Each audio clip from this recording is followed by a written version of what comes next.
ሌይላ ኑር ሰቦ የት ነው ያለችው? ሌይላ ኑር ሰቦ የት ነች? ጉዳዩስ ከምን ደረሰ? አሳውቁን። እኛ እንደ ቲም ሌይላ ወይንም ደግሞ የሂስቷን ህይወት ለማደግ እዛ ላይ የተሰባሰብን ልጆች السلام عليكم ورحمة الله وبركاته ተከበራችሁ ክብራትና ክብራን በመላው የዓለማችን የምድራችን ዳርቻ ያላችሁ የሰው ልጆች በሙሉ ሁላችሁንም ሰላም ብያለሁኝ። ዛሬ ሁለት ዙዞች ተፋጠዋል። እሱም በሌይላ ኑር ሰቦ ጉዳይ ነው። የመጀመሪያዋ ዙዙ የሌይላን ቲም የት ደረሰች? ብሩ ሞላ ብላችኋል። ብሩ ከሞላ በኋላ 1 ወር 2 ወር 3 ወር ነው የቀራት ብላችሁናል። ብዙዎች ተላቅሰውባታል። እና ዛሬ ታዲያ ያ ብር ተሞላ፣ አመትም አልፏት ወደ ሁለተኛ አመት እየሄደች ነውና የት ደረሰች? እባካችሁ አሳውቁን ብላ ጥያቄ አቀረበች። ይሽኛዋም ዙዙ ደግሞ ለሷ መልስ ይሆናል ያለችሁን መልሳለች። እናንተ ግን ኮሜንታተሮች እንደምታዩት አየሩ ወደ ነፈሰበት ነውና እዚህኛው ዋጋ ሲሆኑ የዚህኛው ገዳፊ ሆናሉ፣ እዚህኛው ዋጋ ሲሆኑ ደግሞ የዚህኛው ገዳፊ ሆናሉ። እናንተ ግን የመጀመሪያዋንም ዙዙ የሁለተኛዋንም ዙዙ ጥያቄውንም መልሱንም በደንብ ሰምታችሁ ፍርዱን በትክክል ፍረዱ ማለት ነው። ፈራጁ አላህ ቢሆንም እናንተ ትክክለኛ ሚዛናዊ ሰው ለመሆን ሞክሩ ማለት ነው። የሌይላ ኑር ሰቦ ጉዳይ የሁሉም ሰው ጥያቄ ናት። በተለይ ኢትዮጵያኖች ብቻ አይደሉም፣ አረቦች ሳይቀሩ አንብተውባታል።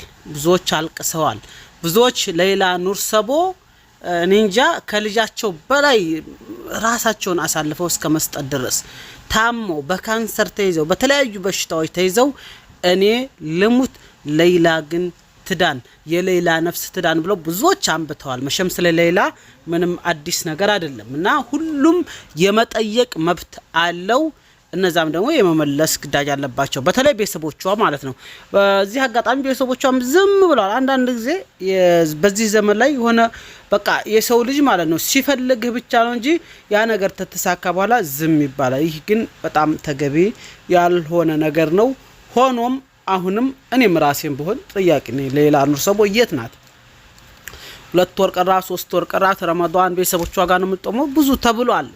ስለዚህ ዛሬ ታዳ ሌይላ ኑር ሰቦ የት ናት ብላ ጀግና ናት። ያችም ሁለቱም ጀግና ናቸው። በነገራችን ላይ ዙዙዎቹ ሲናገሩም በጣም ጥይት ናቸው፣ ንግግር ይችላሉ።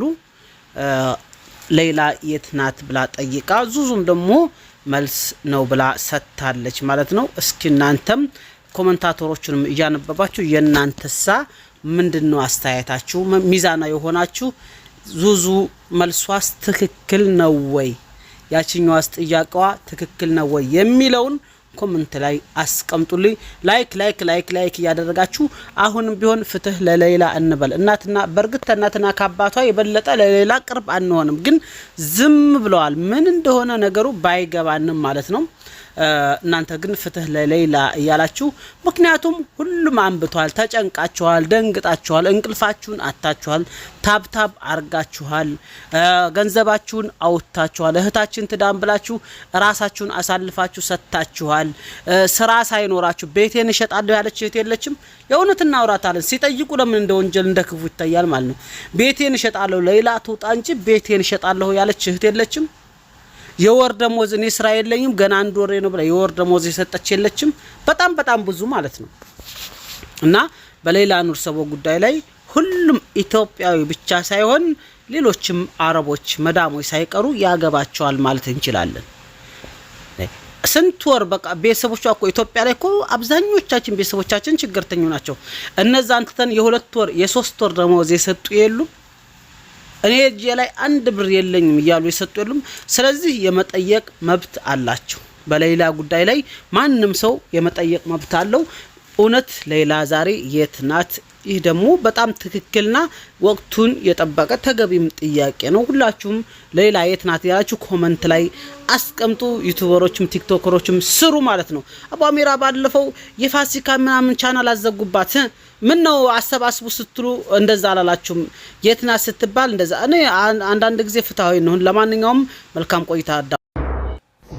የሞት ፍርድ የተፈረደባት እህታችን ሌይላ ኑር ሰቦ በሳውዲ አረቢያ 2 ሚሊዮን ሪያል ተጠይቆ የ3 ወር ጊዜ ገደብ ተሰጥቶ ገንዘቡ ተሰባስቦ እንደተሰጠ እናቃለን።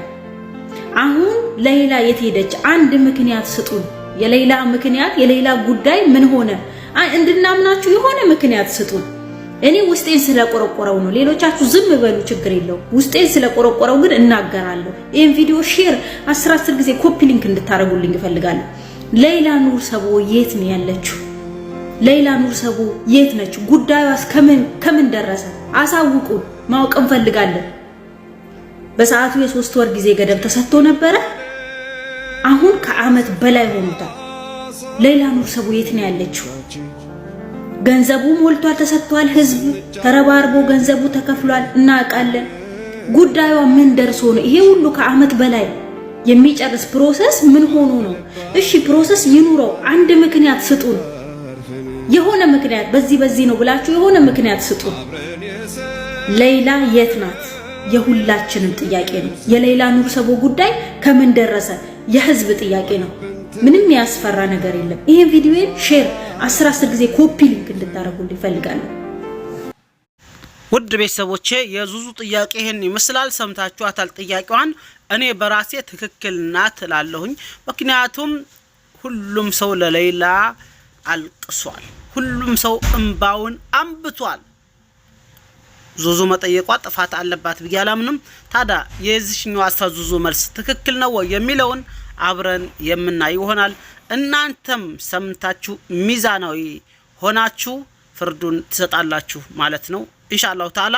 ላይክ ሼር እያደረጋችሁ እንዲሁም የሰማችሁትን ያያችሁትን የታዘባችሁትን ኮሜንት ላይ በማስቀመጥ ሐሳባችሁን እንድታጋሩን እያልኩኝ ወዳችኋለሁ። ባላችሁበት አላህ ይጠብቃችሁ። የዙዙን መልስ ደግሞ እንስማ። በድጋሜ መልካም ቆይታ። ምክንያት የሌላ ጉዳይ ምን ሆነ እንድናምናችሁ የሆነ ምክንያት ስጡ። እኛ እንደ ቲም ሌላ ወይንም ደግሞ የልጅቷን ህይወት ለማደግ እዛ ላይ የተሰባሰብን ልጆች የመታመን ችግር የለብንም። ምክንያቱም የአንዳችንን የግል አካውንት ተሰጥቷችሁ እገሌ በዚህ ያስገባ የተባላችሁት የለም። ከገንዘብ ጋር በቀጥታ የሚሆን በተዘዋዋሪ ምንም አይነት ንክኪ አልነበረንም። ይሄንን እናንተም ህሊናችሁ ያውቃል። በጊዜው የተሰጣችሁ የመንግስት አካውንትና ቤተሰቦቿም ከኛ ጋር ተቀምጠው ያለውን ፕሮሰስ እያስረዳናችሁ ነበር። ስለዚህ የገንዘብ ንክኪ ስለሌለን የመታመን ያለመታመን አኺር ህምና አይመለከተንም። ጉዳዩ ከምን ደረሰ ላላችሁት በጊዜው ላይ እውነት ነው። በዛ 3 ወር ውስጥ በተሰጠው የጊዜ ገደብ ውስጥ የቀን ገንዘብ ውስጥ ገንዘቡ ባይገባ ኖሮ ልጅቷ የሞት ፍርዱ ይከናወንባት ነበር። አሁን ባለው ሁኔታ ላይ የደም ቤተሰቦች 2 ሚሊዮን ሪያላቸውን ተቀብለዋል። የገባው ገንዘብ ደግሞ ከታሰበውም ከተባለውም በላይ ስለሆነ ቤተሰቦቿ ጋርም አሁንም ቀሪ ብር አለ። ይቺ ልጅ ከዛ ሲወጣ ህይወት የምትጀምርበት የተባለ ቀሪ ብር አለ። ይሄ የሚሰመርበት ኦኬ። አሁን ላይ ግን ለምን አልወጣችም? እነሱ ገንዘባቸውን ከወሰዱ በኋላ ለምን አልተለቀቀችም ለሚባለው በጠየቅን ቁጥር የምንባለው ሐቅል አም ማለት ምንድነው? አንድ ሰው ክስ መስርቶብህ ያ ሰው ክሱን ሲያነሳ ግን ከመንግስት ጋር የምትጨርሰው ፕሮሰስና የእስር ጊዜ አለ ነው። በጠየቅን ቁጥር የምንባለው ይሄን ነው። ምን ያህል ጊዜ ነው? ምንም ምላሽ አላገኘንም። ስለዚህ የዚች ልጅ ጉዳይ በተመለከተ እኛ የጋራ ወይም የግል ጥቅም ኖሮን ሳይሆን ለአላህ ብለን እንደናንተው እንቅልፋተን ተቀምጠን ገንዘቡን አሰባሰብን። አሁን ላይ ያለው ፕሮሰስ ግን ይሄን ይመስላል። ስለዚህ ጉዳዩ ካሳሰባችሁ ከዚህ በኋላ እንደውም ለኛም እንድትረዱን የምንፈልገው ቪዲዮዎቹን በአረብኛ አድርጉ። እህቴ በተለይ አንቺ አረብኛ ጎበዝ ነሽ። ስትጠይቂ ሰው መንሽነሽ ኤምባሲ ያለ ጉዳዩን ይዘው የተቀመጠ እኛ እንደ ግለሰብ ገንዘቡን አሰባስበናል። ልጅቷን ህይወት ማዳን ችለናል። የቀረው ፕሮሰስ የሚወስድ አካል አለ። የኢትዮጵያ መንግስት ወክሎት የተቀመጠ ኤምባሲ አለ። አሊያም ደግሞ በአረብኛ እየሰራችሁ የሀገሪቷን መንግስት መጠየቅ ትችላላችሁ። እኛ ግን ልክ እንደናንተ ህይወትን ለማትረፍ ተሰበሰብን እንጂ ሌላ የምናውቀው ታሪክ የለም። ያለው ነገር ይሄ ነው።